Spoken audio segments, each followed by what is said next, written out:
Hola, muy buenas tardes. Imagino que sabes quién soy.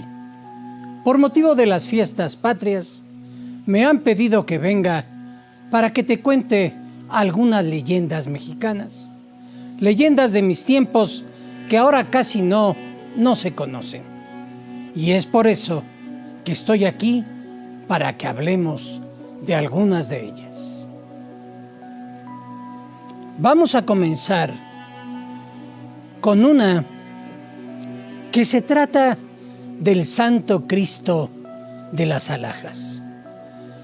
Pero para poder entender bien esta leyenda o este par de leyendas motivadas por esta situación, hay que entender un poco cómo se vivía en ese entonces, en mis tiempos, claro. Y disculparás que mi castellano no es el mismo que el tuyo, así es que en ocasiones tendré que cambiar algunas palabras.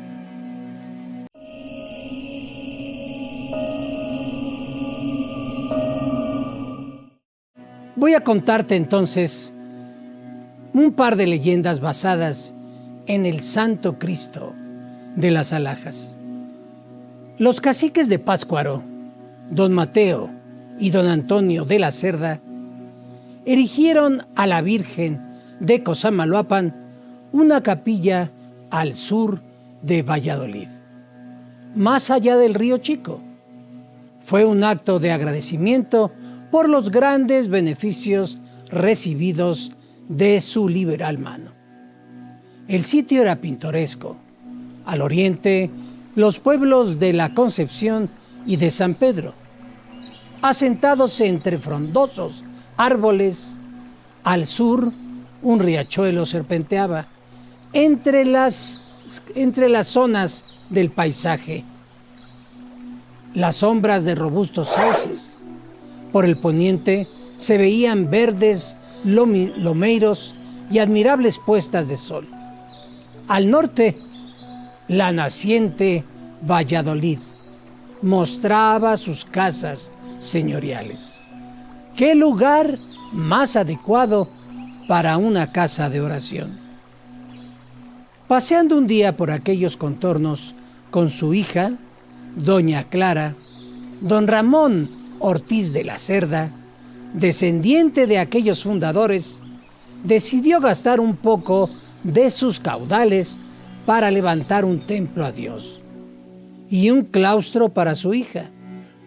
Clara, con una vocación religiosa evidente, no perdía ocasión de visitar la ermita de la Virgen para pedir ayuda en su propósito. Clara era mestiza. Por sus venas corría la sangre de los Calzoncin y de nobles castellanos, lo que le daba la dulzura de unos y la entereza de otros. Cuando floreció, su belleza la ocultó a la mirada de 1000 pretendientes que rondaban su casa. Pasaba largas temporadas en la corte del virreinato, alojada en el convento de Corpus Christi en la Ciudad de México, donde aprendió a seguir los consejos evangélicos de pobreza, castidad y obediencia con gran pureza. Clara ardía en deseos de ser monja en Corpus Christi, pero don Ramiro, para no alejarse de ella, decidió fundar un convento de capuchinas en Valladolid, semejante al de la capital. Gracias a sus esfuerzos, Felipe V, por real cédula del 14 de marzo de 1734, concedió el permiso para la creación de este nuevo monasterio. La iglesia y el convento se construyeron en el mismo sitio de la capilla antigua. Las monjas fundadoras se trasladaron con una solemne procesión desde el monasterio de Santa Catalina, donde se alojaban. Un gran cortejo de clero, nobles y pueblo los acompañaba. Precedido por el doctor don Marcos Muñoz de Sanabria. Entre el cortejo iba la novia Clara Ortiz de la Cerda. La novia, ¿por qué? Porque era la nueva novia de Cristo. En ese entonces se estilaba que precisamente a las novicias eran las novias de Jesús. A continuación, la santa imagen de un Cristo crucificado en una cruz tapizada de espejos, que sería colocado en uno de los colaterales churriguerescos de la iglesia y que desde ese día fue llamado el Señor de las Alhajas, y también como el Señor de Santa Clara y después como el Santo Cristo de las Alhajas. El aire resonaba con el alegre clamor de las campanas y los truenos de los cohetes. Los balcones adornados con flores y tapices mostraban los rostros de quienes contemplaban la procesión. Después de muchos años, cuando el templo fue terminado y su torre coronada, sus retablos tallados y dorados, el Santo Cristo de las Alhajas fue colocado en el altar que se labró. Lo particular de este crucifijo, además de su hermosura, era que en su pedestal era un precioso alajero forrado de carey, hueso y nácar, con aplicaciones de plata. Dentro del alajero había secretos donde las monjas guardaban, al profesar, las joyas que abandonaban por devoción. Sartas de perlas, sortijas con diamantes, esmeraldas y rubíes, gargantillas de oro, aretes y prendedores de inigualable belleza. Cada compartimento llevaba el nombre de la monja que allí dejaba para siempre las galas del mundo. Esto era tan conocido y la imagen tan milagrosa que todo el mundo acudía a ella en sus aflicciones, llamándola el Santo Cristo de las Alhajas.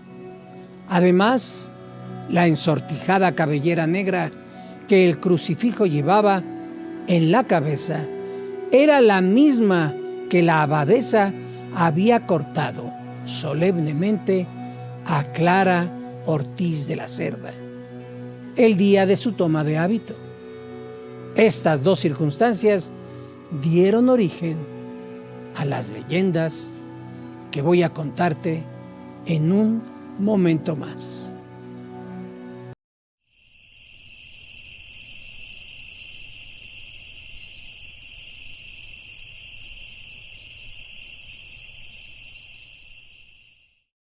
Bien, vamos con la primer leyenda. Esta se llama la leyenda de la cabellera. La fiesta del Santo Cristo de las Alhajas, que se celebraba cada primero viernes de Cuaresma, el templo se convertía en un verdadero resplandor de oro. Cantos solemnes resonaban en el coro, repercutiendo de eco en eco. Las nubes de incienso envolvían la rutilante custodia que brillaba en medio de ellas como una estrella. Las voces de los fieles hacían un murmullo suave y piadoso. Las telas toledanas destallaban al ser iluminadas por centenares de velas. La santa imagen del Cristo de las Alhajas, majestuosa, bajo un dosel de terciopelo de Génova, lo señoreaba todo, atrayendo las miradas y abarrotando los corazones de los fieles. En uno de estos días, ya terminados los cultos, el olor de los cirios apagados se difundía por el santuario. No brillaba otra luz que la de la lámpara. El sacristán hacía ruido con las llaves para ahuyentar al último fiel, sin saber que un joven de apuesto semblante se ocultaba sigilosamente en un confesionario. El joven era don Juan Bautista Gómez, hijo de un acaudalado agricultor. Prendado de la belleza de Clara y perdida la esperanza de hacerla su esposa, solo quería un valioso recuerdo de su amada: arrancar la cabellera de la cabeza del Cristo. Esa era su intención. Cuando las puertas del templo fueron cerradas, don Juan salió cautelosamente de su escondite. Subió temblando al presbiterio y alzó la diestra para apoderarse de la cabellera. Justo en ese momento, el Señor, desclavándose una mano, tomó por los cabellos al atrevido joven, que cayó de espaldas desmayado. Así permaneció hasta el día siguiente. Se dio cuenta de lo que había hecho y, arrepentido, empezó a divulgar el suceso por todo Valladolid. Vamos a la segunda leyenda.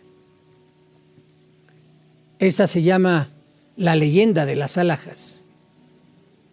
Durante la primera expropiación de sus tierras que sufrieron las religiosas, el templo de las capuchinas quedó casi desierto y cerrado por algunos días. En su recinto habían cesado los cantos, las lámparas se habían extinguido y en vez de la sonora voz de la campanilla, solamente se escuchaba el ronco reclamo del búho. Un silencio profundo reinaba en el claustro. Así las cosas. Una noche de tormenta, un hombre se acercó cautelosamente al costado del templo. Lanzó con poderosa mano un gancho atado a una cuerda hacia uno de los ventanales. El gancho quedó atorado y el hombre subió ágilmente, rompió los cristales de la ventana y se perdió en la oscuridad. A la débil luz de una vela que encendió con la chispa de un pedernal, se acercó a la vitrina donde estaba el Santo Cristo. Rompió el cristal y se lanzó como ave de rapiña en busca de las alhajas. Pero, oh sorpresa, las joyas ya no estaban guardadas ahí. Decepcionado y enojado, el ladrón se arrojó contra la soberana imagen para destruirla en un acto de furia insensato. Pero en ese instante, una apoplejía le paralizó la mitad del cuerpo. Por muchos años arrastró su pierna por las calles de Valladolid, contando el suceso y arrepentido de su indigna hazaña. Muchos años después, pudo entonces recuperarse, pero no sin haber vivido arrepentido de sus pretensiones. Continuamos en un momento.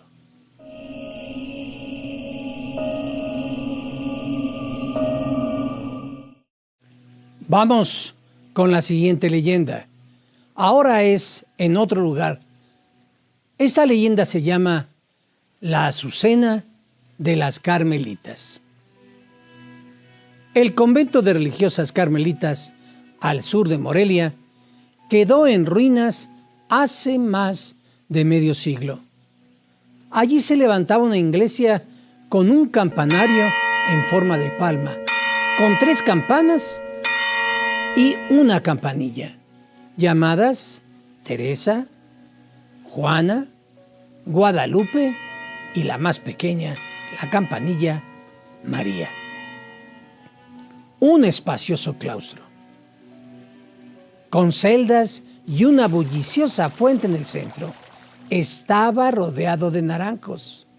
A unos 20 pasos se erigía un corpulento y oscuro ciprés. En uno de los muros del claustro, una olorosa mosqueta flotaba como un pabellón, y en el lado opuesto, una frondosa bugambilia morada daba sombra a la celda de la madre abadesa. Más allá, una huerta de limoneros, duraznos y otros árboles frutales cultivaba toda la clase de flores que esmaltaban en el jardín y embalsamaban el ambiente. En el centro de la huerta, un pozo de agua cristalina y dulce estaba sombreado por un fresno.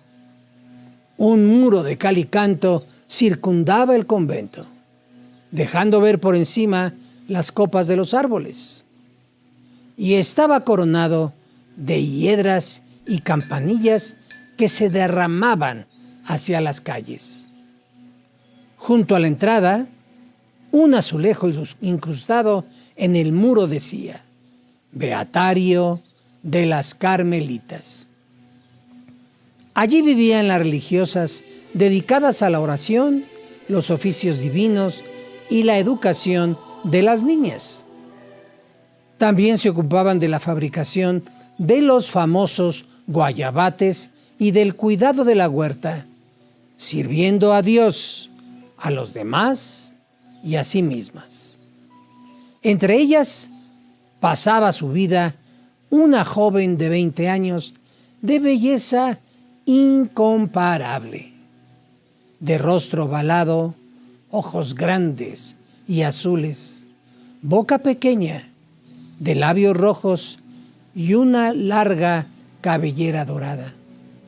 Su fisonomía y ademanes revelaban su alcurnia. Era doña María Fuensalida, marquesa de Aldara, que en religión llevaba el humilde nombre de Sor Angélica de la Cruz. Su vocación era decidida. En la corte de México, muchos nobles y ricos pretendientes pidieron su mano, pero a todos se les negó con cortesía. Hubo uno, sin embargo, más tenaz: don Luis Peláez, un militar aventurero de conducta disipada y de genio feroz, que llegó a México con el virrey Marqués de Croix. Al ver a doña María en una reunión nocturna, quedó prendado de su belleza. Como ella se negó, don Luis se irritó de tal manera que la persiguió sin descanso.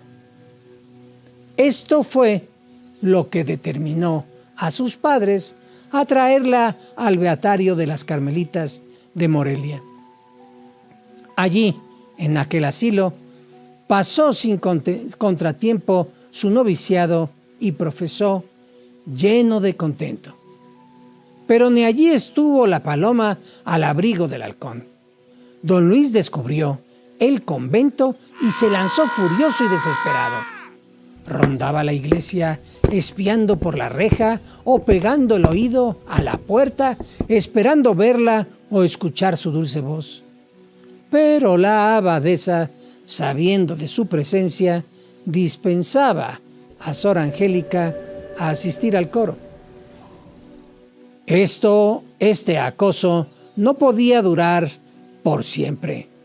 Aburrido y enojado, don Luis meditó un plan diabólico. Pensó asaltar el convento y raptar a Sor Angélica para vengar tanto desdén. Una madrugada fría y húmeda, cuando las religiosas dormían, usó una ganzúa para abrir la puerta trasera de la huerta y se coló en el claustro. Se dirigió a la celda de Sor Angélica, la tomó en sus brazos y partió. Como ella gritaba, la amordazó como pudo. Ya en la huerta, Sor Angélica hizo un esfuerzo sobrehumano para escapar. El raptor, enfurecido por su heroica resistencia, la ató como pudo por el suelo y le envolvió el cuello con una soga y la colgó del fresno junto al pozo, y así huyó. A la mañana siguiente, expresiones de ¿cómo? No es posible. ¿Quitarse la vida? No puede ser. ¿Qué ha sucedido aquí? Y exclamaciones como esas se escucharon durante un momento. ¿Cómo podría haber cometido tal crimen un modelo de virtud como Sor Angélica? Se preguntaban todos. La autoridad virreinal tomó cartas en el asunto, pero no aclaró nada. La puerta de la huerta se había encontrado abierta, sí, pero el hortelano, que a veces la dejaba de esa forma, no pudo confirmar si esa noche la había cerrado o no. Por tanto, se declaró que había sido un acto de autolesión. Descolgaron el cuerpo ya sin vida y lo sepultaron sin honras fúnebres al pie del fresno. En medio de la pena y las súplicas de las religiosas por el descanso de su alma. Pasó el tiempo y casi nadie se acordaba del espantoso suceso. Pero una mañana, el hortelano encontró sobre la fosa de Sor Angélica una mata de azucena florecida, sin que nadie la hubiese plantado. El prodigio se repetía año con año, hasta que la abadesa, comprendiendo lo que estaba pasando, pidió que se exhumaran los restos de la joven, comprendiendo quizá que no se había quitado la vida y cometiendo un acto de pecado contra sí misma. De esa forma, la llevaron en procesión a la iglesia, donde se le cantó un funeral y se depositaron en el coro, al lado de los sepulcros de las demás religiosas. Muchos años después, y ya en ruinas, el beatario de las Carmelitas, el lugar del claustro estaba lleno de viviendas y el pozo de la huerta cubierto de zarzas. Sin embargo, una vieja vecina siempre decía que florecía una azucena en recordatorio eterno de la pureza del alma de la joven, justamente donde había yacido su tumba. Vamos con la siguiente en un momento más.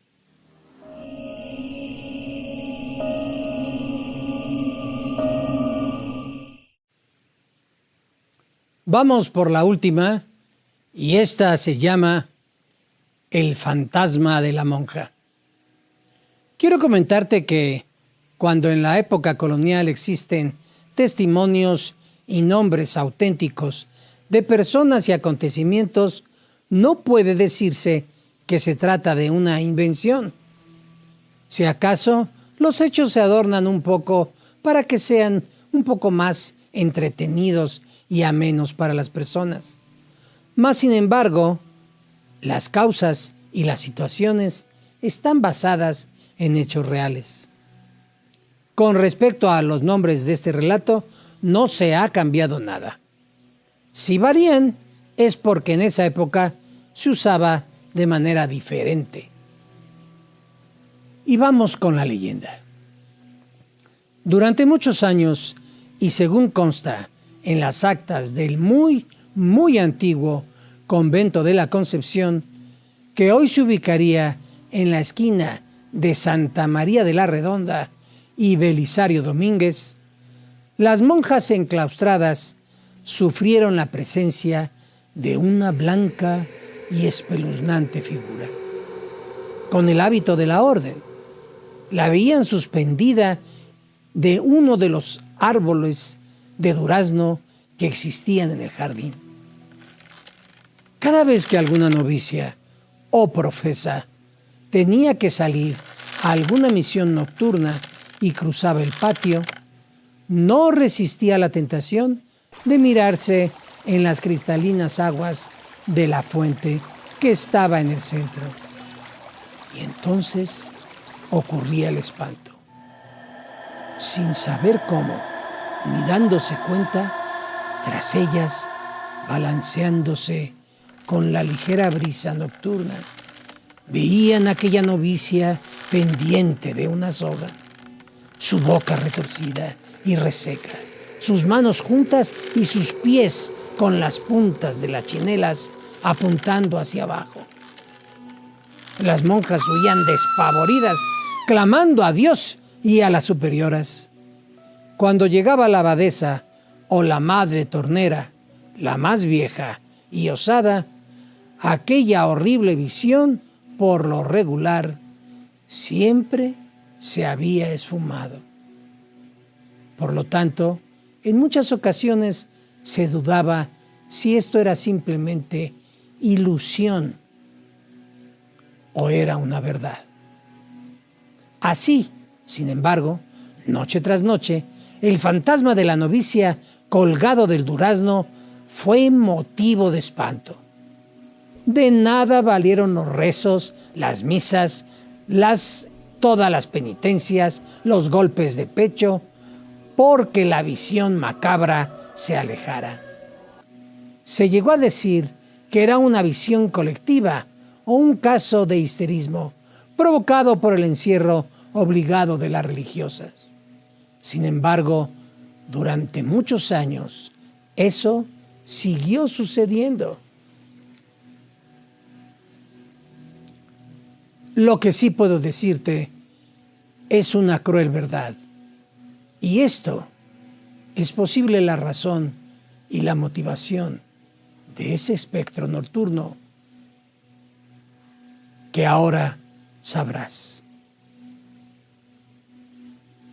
El cruel espectro nocturno y fantasmal aparición en el convento de la Concepción fue el primero en ser construido en la capital de la Nueva España y por lo tanto el primero en recibir como novicias a las hijas y familiares de los conquistadores.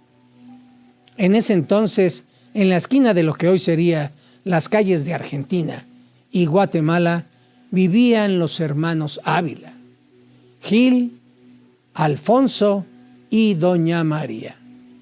Por razones históricas, a ella se le conoció como Doña María de Alvarado. Esta bella y distinguida mujer se enamoró de un tal Arrutia, un mestizo de humilde cuna. Viendo el profundo amor que había provocado en Doña María, el intento de convertirla en su esposa para ganar mujer, fortuna y fama, le pasó por la mente a este Arrutia.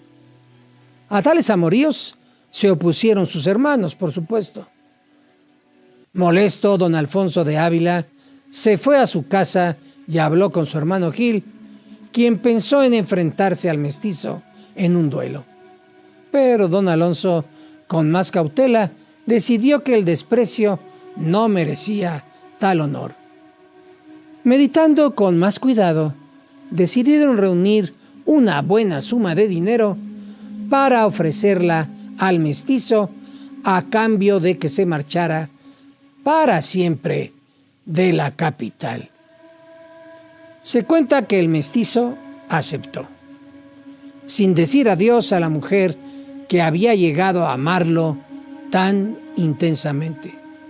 Se fue a Veracruz y a otros lugares, dejando transcurrir meses y años. Durante ese tiempo, la desdichada doña María sufría, padecía, lloraba y gemía como una sombra en la casa solitaria de sus hermanos. Finalmente, viendo tanto dolor, Gil y Alonso decidieron convencer a doña María de que se entregara a Dios y fuese novicia en un convento. Escogieron, por supuesto, el de la Concepción, y tras reunir una fuerte suma como dote, la enclaustraron, diciéndole que el mestizo había muerto.